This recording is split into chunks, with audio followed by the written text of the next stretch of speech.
The only thing we have to fear is fear itself. I am scared of a lot of things, some great, some not.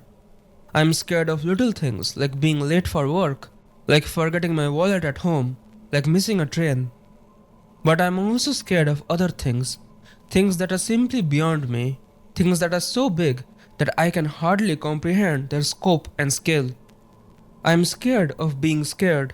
I am scared of death, and how it's one of those things that's so goddamn hard to even wrap your mind around. I sometimes think I am more afraid of the fear itself than the thing I'm supposed to be scared of. What I mean is, it's not always the dark that scares me, but the anticipation of my fear of it. It's entirely in my head, it's entirely not real, and it's entirely completely real. It's the fear of being afraid, of losing control, that can feel even more overwhelming than the darkness itself. There are things everyone is terrified of. Some universal truths, some unavoidable entities. We call these existential. These are the fears that everyone has, at least on some level. So let's score them. Let's make a deranged tier list of our darkest, most primal fears and see how they measure up. Let's rank our deepest anxieties. Let's quantify the unquantifiable. Today we will be ranking 7 fears. Those being the dark, the alone, the vast, the I, the spiral, the stranger, the end. If these do sound familiar to you, they are indeed the entities from the Magnus Archives. To those not in the know, the Magnus Archives is a podcast about fear, storytelling, and the supernatural.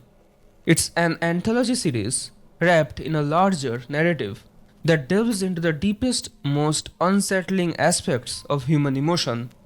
Each fear mentioned corresponds to one of the entities, primal forces that embody and feed off these specific fears. Here's a short sample from one of their episodes. Sound Russian? How could I sound anything, silly? I'm plastic. I don't even have a voice box. I had to borrow this one. Don't turn on the light. Are you going to kill me? No! I mean, yes, but not for a good long while yet. I don't want you to go to waste. But today, we are not here to discuss the podcast. We are just taking these abstract concepts of fear and trying to do the impossible. Rank them from least terrifying to most horrifying. Primordial, never-ending, omnipresent and uncomplicated. Our fear of the dark is innate, ingrained into our very being since the dawn of time. It is a deep-rooted aversion born from the most basic instinct to see danger. But darkness is not simply the absence of light, it is so much more. No, darkness is always there, hovering just around the edges. It's the thing behind your eyelids every time you blink. It's the cold, lifeless presence that seeps into every corner of the world, creeping into every crevice and crack. Darkness is everywhere. It is the thing that lurks in the shadows, the presence that hides in plain sight, the force that stays just out of reach, but never truly leaves. It is always present, always watching, always waiting. It is our oldest fear. It's the thing that birthed fire. The dark is both an absence and a blanket. It can be a void, the infinite emptiness of a black hole, or the oppressive nothingness of outer space. It can be a shroud, a thick suffocating cover that cloaks and conceals the thing that might lurk within it. The fear of the dark is the fear of the unknown, the fear of the unseen, and the fear of what could be waiting just beyond the fragile boundary of light. Of all our fears, this primal terror of darkness is perhaps the most pervasive because it does not prey on a specific phobia or event, It feeds on endless possibilities, on what might be hiding out there waiting in the dark. And even in the neon lit modern world we live in, a patch of unlit shadow is always there, quietly biding its time, always ready to swallow you whole. It's the blackout caused by a raging storm. It's walking home alone under a dim streetlight. It's padding into the kitchen at 3 am, the shadows pressing against the edges of your vision, thick and viscous. Modern media loves exploiting this fear relentlessly. The most effective jump scares do not emerge from what you can see, they emerge from the suffocating tension of what you can't. The dark is not emptiness, it's potential, it's anticipation, it's the infinite space where anything, absolutely anything, could be hiding.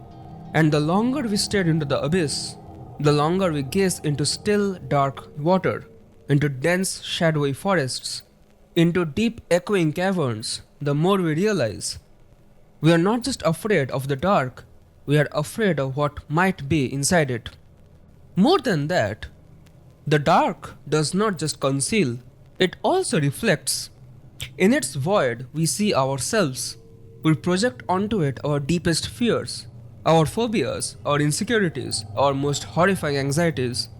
It becomes not just a hiding place for monsters, but a canvas where our imagination paints its most twisted possibilities. A quiet, pitch black room becomes deafening with the sound of your own heartbeat, every creak amplified into a roar, every shadow alive with the movement of unseen things. But darkness is not one-dimensional as some other fears, because for most of human history it has been our greatest enemy, the ever-present antagonist shaping how we live and evolve. In some ways, we are here because we survived the dark, because we faced its dangers, conquered its mysteries, and learned how to thrive despite its terrors. We are here because we learned how to live with it, not just despite it, but because of it. I think the dark has to be S tier. It's the purest, most primal form of fear. We are terrified by the dark for a reason, and it's the reason we have survived to this day. The thing about loneliness, and the thing that sets it apart from most other fears, is its nature. You see, unlike most fears, this fear has more than one face to it. Everyone knows that dreadful, sinking feeling they get when they feel lonely in a setting they really should not be. Because it's one thing to be in your own room and feel isolated. It's another to be in a crowd and still feel like that. And therein lies the marked difference between physical and emotional loneliness, between being alone and being lonely. Because while the former may have a more literal meaning, the latter is the one that truly leaves you feeling lost. The former is a physical space, a state of being. The latter is a feeling, a state of mind. This is what makes it so much worse, because there is no escaping it. And no matter how many people surround you, no matter how many people would reply back on a text, or call back if you called, you can still feel this crushing weight. You still feel alone, despite everyone else's presence. It's not just about physical distance, the empty bed or the silence. It's inside you, a hollowness that no one can fill. Our lives, until the day they end, need purpose. They need meaning. Loneliness does this thing where it can fuse with some other nastiness, like depression, and turn you into something you're not. Something forgotten and already lost, without meaning or purpose. That is the ultimate fear. The thing that adds a new dimension to our already terrifying fear of being alone. The fear that no one will miss us, no one will remember us, no one will care about us. The fear that we will be completely and utterly forgotten, erased from existence as if we never existed at all. I think this is a solid A tier.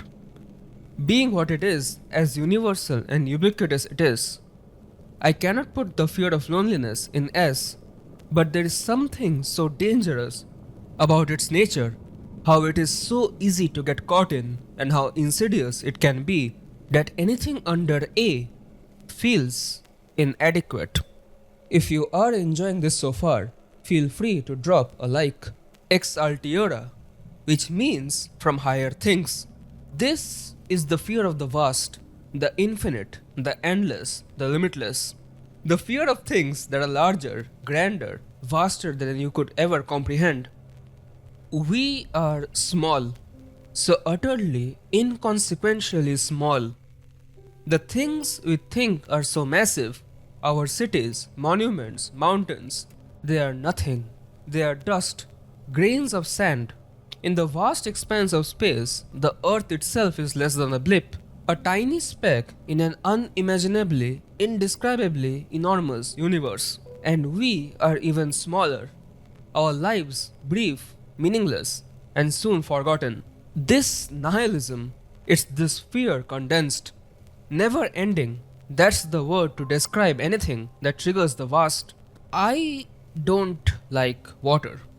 I'm fine with it for a stroll on the beach, and I do know how to swim. But two past experiences have shown me that water, no matter how shallow or familiar, can get terrifying.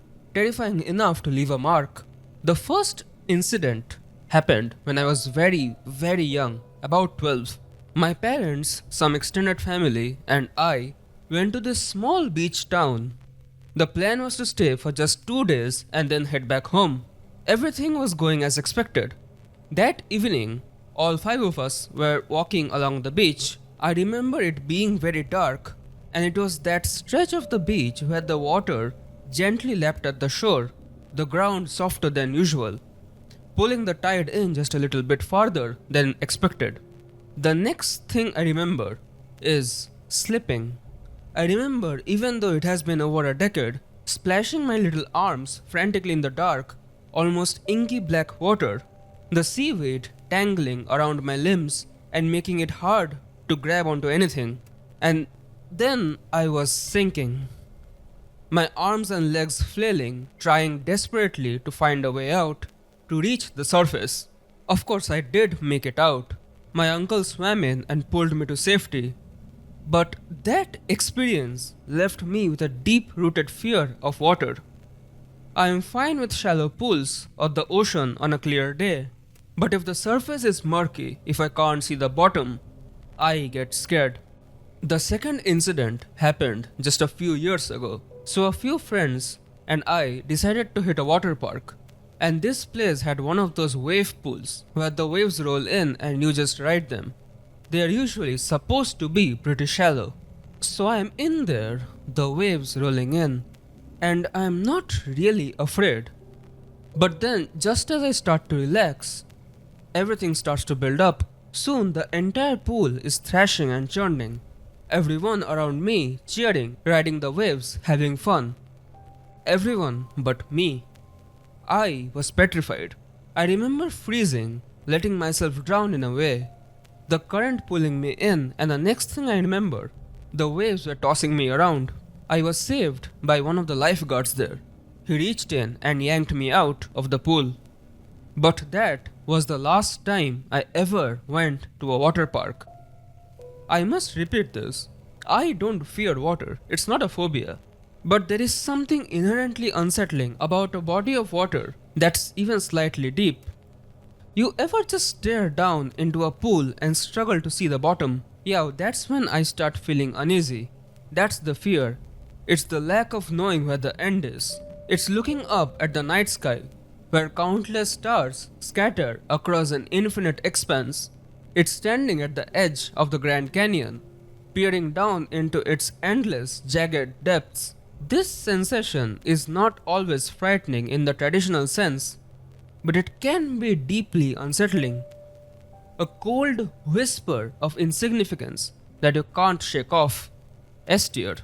The vast, the unknown, the uncertainty. We are so small, so infinitely insignificant. How do we even begin to understand the universe when our brains are so limited? We live in a world of constant surveillance. Every time you walk down the street, you are being watched. Every time you use your phone, your every move is being tracked. Every time you open a website, your browsing habits are being monitored and analyzed. It's constant, relentless, and there is no escaping it. With all the data we produce and leave behind, there is always someone watching. We live in a world where the lines between privacy and surveillance are blurrier than ever. And it can be argued that a lot of it is for our own convenience. Some might even say it's a necessary evil, that it helps to keep us safe, to ensure that we are always plugged in, always connected, always in reach. But what happens when the I turns from a comforting presence to a suffocating one? What happens when what should be an agent of convenience starts feeling like intrusion? What happens when the concept of privacy goes from being a basic human right to a luxury? I remember this one thing that happened last year. So me and my family, we were vacationing in Malaysia. It was late at night, around 10 p.m. or so, and we had just walked out of a restaurant post dinner. I remember pulling out my phone to book an Uber, and I kid you not, when the app opened, there was this ride already waiting for us. This was unsettling because of a few reasons. Firstly, I had never booked an Uber before that during the trip. I had never slotted in my hotel address, so how the hell did the app already have that information? Secondly, the app also knew our exact location before I clicked on the little button to book a ride. The app already knew everything. And the thing is, this isn't even that outlandish. Most people today are aware that the world is increasingly becoming an Internet of Things, where more and more devices are connected to the web. Our phones, our watches, our thermostats, and even our cars are all constantly gathering data about us and sharing it with who knows who. Even if the idea isn't totally new, the implications are only now starting to sink in. Because it's one thing to be vaguely aware that your devices are tracking you. It's another to have a visceral demonstration of that power in real time. I think the I is B tier. I think that while we do fear the I, we also understand that it is mostly unnecessary evil. Confusion, lies, and a sense of spiraling out of control. The fear of the spiral centers around losing one's mind, perception, and their grip on reality. The world is not what it seems, and nothing is as it appears. The billboard outside your window changes color every time you look at it. Shadows in the trees morph and dance whenever you blink. You hear footsteps following you, but you should be sleeping. You find a tooth in your iced latte despite hitting coffee.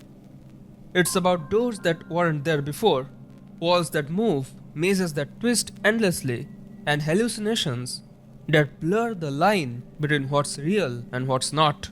The spiral is staring into an impossible fractal, losing yourself into a labyrinth, and being trapped in an endless descent into madness and uncertainty.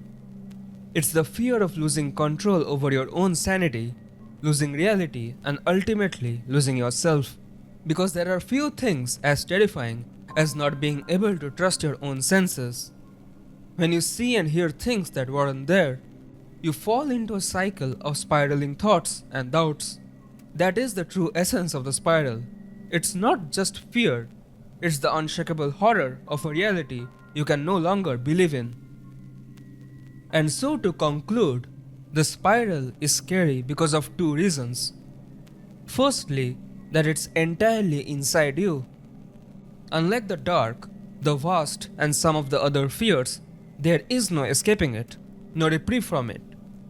It's constant, like an annoying fly in the back of your head, and there is no way to silence it.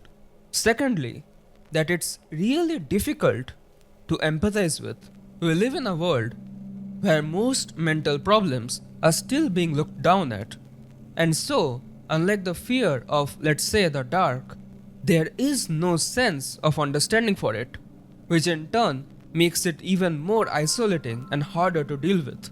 It's hard to write about the spiral, to truly understand and describe it.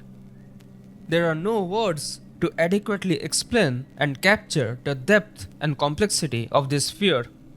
S tier, nothing less would suffice, for it is the fear that sits at the very core of our minds, haunting us relentlessly.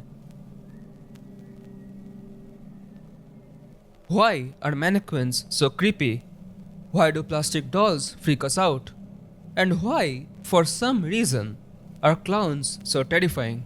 These are all rooted in the phenomenon of the uncanny valley, the eerie sensation we experience where something almost resembles a human but doesn't quite pass the test. It's the discomfort of encountering something familiar enough to feel safe, yet subtly wrong enough to set off alarm bells. It's the fear of the barely human. These are the expressionless masks, the perfect imitations, and the doppelgangers. They exploit our instinct to identify familiarity and twist it into dread. A concept closely tied to this is the not them, a chilling manifestation of the Capgras syndrome, a rare physiological condition where someone believes a loved one has been replaced by an imposter. Imagine visiting your mother only to find a stranger in her place. Not someone who looks like her, but someone entirely different, and someone whom everyone else insists is her. Then, as you sift through old family photos, you notice something even more horrifying, that the stranger is there too, because every picture you have taken has been altered. The face of your mother, once so familiar, has been replaced by this intruder. Memories feel tainted, as though your very past has been rewritten. The stranger is fearing the nerdy blood splatter analyst who turns out to be a very prolific serial killer. It's the cultured and intelligent doctor who is also a cannibal. It's this deep knowledge about how little we know about the people around us. That is why we call it the fear of the stranger. It's not just the idea of encountering someone or something that is off, but the realization that normalcy itself can be a mask, hiding depths beneath it. I think this is A tier. The thought of not being able to trust and understand the world around us is a universal one. The end is not the kind of fear that grips us with terror or makes us gasp in the dark. It's not the creature under the bed or the shadow that stretches too long. Instead, it's something quieter, almost inevitable, more a steady whisper than a scream. It is the conclusion written into every beginning, the reflection that silently walks alongside us from the moment we take our first breath. There is a stillness to this fear, a passivity. We fear death, yes, but the fear of the end is not the same as the fear of simply dying. The end reminds us that no matter how tightly we cling, everything, every moment, every joy, every connection slips through our fingers in time. But there is also a kind of peace in this inevitability. Sometimes the Grim Reaper isn't the scary monster, but the gentle hand that guides us home. The end is things coming to an end. It is the finality of things. It is the acceptance of mortality, the knowledge that everything and everyone dies. It is simple in that regard. There is barely anything overtly complicated in the simple idea of death, of non-existence, the natural conclusion of our lives. I am not sure how to even rank this. Anything under S feels wrong, because, well, this is the granddad of existential fears, but at the same time, it is not as visceral. I think it will be the top fear in A tier. So there we have it. 7 monstrous, chilling, and downright terrifying fears ranked. The question now remains, where do you stand? Which of these fears grips your soul the hardest? Of course, this is just the beginning. There are so many more. There is the flesh, the fear of all things bodily, the corruption, the fear of decay, rot, and the slow breakdown of everything we hold dear. The buried, the suffocating weight of the earth itself. The hunt, the fear of being stalked, chased, and consumed. And then there is desolation, the fear of simply ruin, the fear of unrelenting destruction. But those are stories for another time.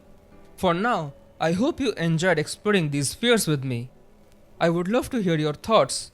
Thank you for watching, and as always, stay scared.